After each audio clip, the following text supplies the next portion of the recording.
How's it going, eh? Welcome back to another episode of Valheim, where we're gonna take out BoneMass and of course exploit the swamp for all its goodies. Now, because the swamp is kinda super duper lame, I'm gonna be skipping a ton of it. I'm gonna show the basic premise, we're gonna go in there, get scared by all the creatures, and I'll show you how to deal with them, and then I'll grab all the iron and whatever, and that's kind of it. So last episode, I was messing around with some poison resistance mead. It should be actually ready now, so let's go ahead and grab this. This is the entire key to not dying ridiculous deaths in the swamp. I also planted a good chunk of carrots so we could get different recipes for food to raise our total health or stamina a bit better than they would naturally. So first things first, we actually need to go ahead and find one of these stinky swamps. So I'm gonna have to summon another boat from the boat realm again, and we're gonna use this to go find a swamp. This is going to be very painful because they're kind of rare, and most of the time the swamps are very small and you can't even get the things you need out of that swamp. Another thing we're gonna need to go to the swamp is something like a good nice hardy mace, which ironically is going to be used on some very squishy creatures. So I'm gonna have to go ahead and change this portal tag ahead of time so that we can actually teleport back to base once we get there. So now we begin our adventure, our very long, painful, probably not even slightly fun adventure to go find a swamp. I'll check back in with you once I've lost all my sanity. Well, there's no swamps over there. No swamps over here. There's definitely nothing here. Now, why would this be a plains biome, That's the smallest plains biome I've ever seen in my life. Thankfully, it doesn't look like there's any death skeetos here, so we're quite safe. There does seem to be a fueling fighting some gray dwarfs. See, the reason I'm here and what initially piqued my interest is I could have sworn I saw a very pointy piece of snow sticking out. Yes, here we go. This is a mountain biome. This will be where we are going after we do the swamp, so it's good to, keep track of these because I remember my first playthrough, it took me a long time to find a mountain biome worthy of a base. Like a good-sized mountain biome that wasn't just a little tiny one that had nothing in there at all. So I'm just gonna go ahead and mark this bad boy. There seems to be some jerk where we landed, and he's attacking my boat. What? Now, as I finish taking care of the trash here, I just heard a little creepy so that means a fueling is very close by, and we do not want to fight a fueling with, bronze armor. Oh, there's one. Oh, yeah, I gotta get out of here. Get out of my way, Grey Dwarf. Lucky for us, it looks like the fueling actually has her back and is taking out all these mean gray dwarfs. So now let's make like molasses and slide out of here. I probably should have picked a faster fluid. Yeah, see, there definitely isn't a swamp biome here either. And as I gaze to the right, still no swamp.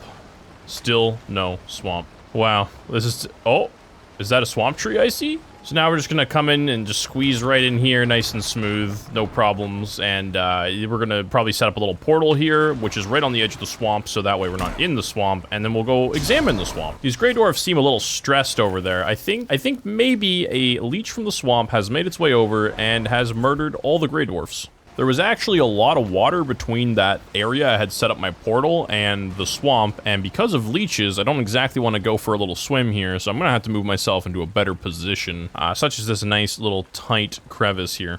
There seems to be an appropriately small little hut here that I could potentially put my portal in. Kind of just like that, and then we just name it Swamp, and then we're good to go. Now, there seems to be a nice ooze guarding this dungeon that we need to go into. I'm gonna do as much damage as I can here from a distance, but this is what I prepared these nice potions for. So we just get up nice and close here, give them the 1, 2, and 3 combo. Now, because there's a decent amount of loot in these dungeons that's mainly just really heavy, I'm going to go ahead and stick down some chests here before we enter. So we just go ahead and smack the gate with our swamp key like that. Yeah, there we go. Sunken crypts. It's so spooky down here. And there's like fly noises everywhere and some green slimes. Thankfully, we brought our mace. Now, I forgot to do this at one point and didn't realize that they were weak to maces. It makes a world of difference. Just bring a mace. Bring blunt weapons with you, preferably the bronze mace. Now, keep your eyes peeled for the infamous parkour drogger. They can be quite distracting, while the muddy scrap piles, the pile of bodies will continue to spawn more drogger, and if you're very unlucky, you'll get a 1-star drogger, and they might ruin your day.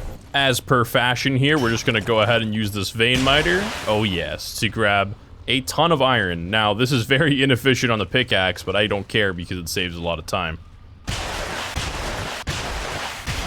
Looks like we're experiencing broken pickaxe syndrome, so I'm gonna have to go run back and repair that so we can clear out this whole dungeon. So I naturally just go and make a weird looking base on top of the crypt even, because you can use it as a support system. And now I can just repair right here. I got these little pointy walls that hurt me and apparently get damaged when I touch them. That's kind of strange. So anyways, I started swinging. And then I encountered this very awkward stalemate where this 1-star jogger with a bow was absolutely beating my butt. And this jogger that was parkouring on top of a muddy scrap pile was also pressuring me to not let my guard down. And then I had to destroy this body pile, which kept spawning more Draugr.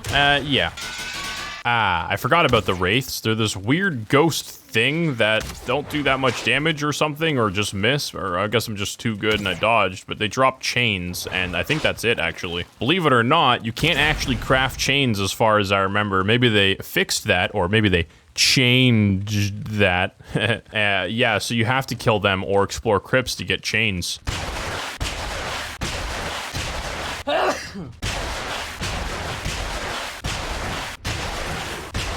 Alright, so the dungeon is actually fully complete now, and all we have to show for it is about 90 iron, which is probably not even enough to craft all the tools, weapons, and armors that you would need, let alone upgrade them. So obviously I'll have to acquire all the iron off camera so that you don't have to die of boredom. So I was out and about exploring and I heard some attacking noises. This jerk who ran away from me earlier when I was so far away from this base circled around and just destroyed my chests. For no reason. They're like, mobs in this game aren't supposed to attack structures unless they're in the way of the player. I don't see how this is in the way of the player.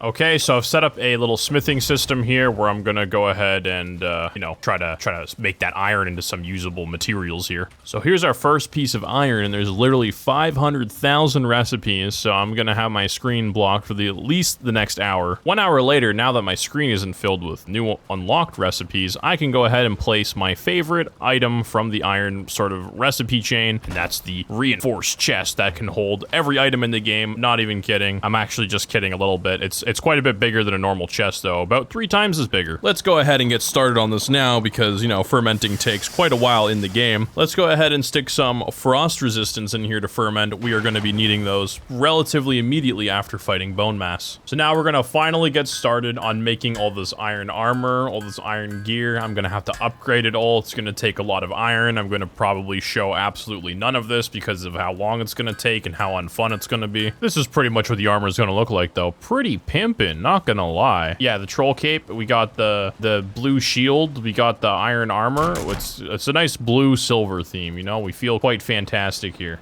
I grew some birch trees and these things are monsters. Why is this thing so chunky? So I explored the entire swamp area that I had available to me here, and there was pretty much nothing there. It was this weird shape, as you can see here, and there was just a couple dungeons and that was it. There was no Vegvisor to tell me where BoneMass is, nothing. So I do need to find another swamp. Ouch, that's gonna hurt. So it seems I have figured out what the use for the Thunderstone is. It's for this thing called the Obliterator, which I have used before. It's quite neat. Pretty much you stick some junk in here, you know, which is commonly old tools, especially wood ones. I mean, I threw my bronze in here for some weird reason because I wasn't thinking, but yeah, and then it's gonna get struck by lightning, boom, and watch. We get a whopping 1 coal as reward. Thor has indeed rewarded us. So I'm just going ahead and upgrading my armor and all my tools. And then I have finally found one of those dank ruins that are above ground usually that has a Vegvisor for BoneMass. So now we know where he is. It's quite nice that he's literally almost on the edge of the map actually. So we're gonna have to really get up there. We're just gonna go ahead and hop on our very appropriately sized boat and make our way up to BoneMass. This is gonna take a while, especially because the wind is literally just pointing straight at me, so I can't even use my sail. Land ho! Here we go, there's a giant skull in the distance. That's gotta be his altar, right? Looks like I'm gonna have to clear the surrounding area of all the trash here because we wouldn't want them interfering with our boss fight now, would we? Boy, there sure is a lot of crap here. There we go, nice and clean. So if we make our way to the back of the BoneMass altar, it will tell us to cook their remains. Now, if we think about bones and the fact that we picked up withered bones, it's probably going to be withered bones, correct? Yes, it's correct. Don't worry. I've also gone ahead and put down some sort of land bridge here and a bunch of torches so we can see at this very dark night. I also came to pay a visit back to the merchant again because I got some gold coins and some goodies here, so I kind of want to get the Diverger Amulet so that way we can put this on our forehead and see everything in the nighttime. There we go, nice and bright.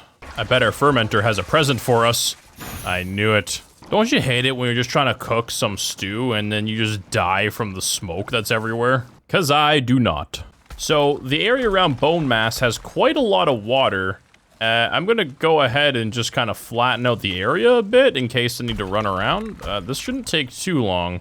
I drank one of my potions by accident. I did it again! Alright, it's looking quite flat around here. I got lots of torches down. I think this is perfectly good enough. However, for funsies, I put down some spike walls just to see what would kind of happen. Okay, let's use our withered bones here to spawn them in, and I'm 5 short. I've obtained 10 bones now, so the sacrifice does work. He looks a lot more bony than I remember. I think they redid his, you know, his sprite, I guess they call it, his model at one point to make him look a bit more bone-like so people would draw the connection that a mace would damage him. But pretty much this boss is very easy to defeat. You just need to chug yourself a poison resistance to become entirely immune to his poison, swallow some decent food, and then you just parry his attacks and just melee him over and over again with your mace. Now, he will try to vomit on you, however, if you have the poison resistance, you actually can just ignore it completely. On occasion, he also throws some of his armpit jelly at the ground, which spawns 2 slimes and 2 skeletons or something. To be honest, though, you can kind of ignore 90% of his mechanics and just,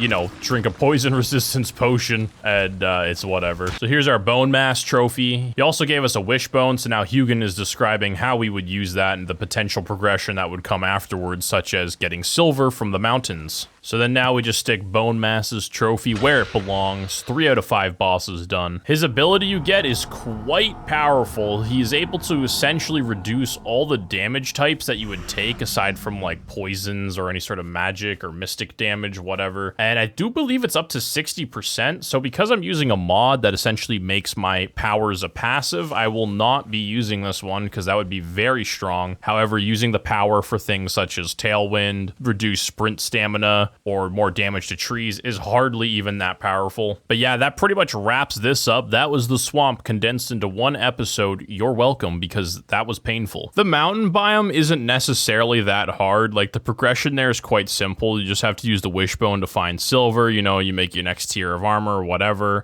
There's obsidian as well, so there's a couple new resources we're going to be getting access to, a couple new monsters we get access to. Grinding that is certainly more enjoyable. Also, like, the nice mystic nature of the mountain biome is quite fantastic, and the enemies are much more interesting than the swamp. It's more vibrant, more colorful, more lively. It's very cool.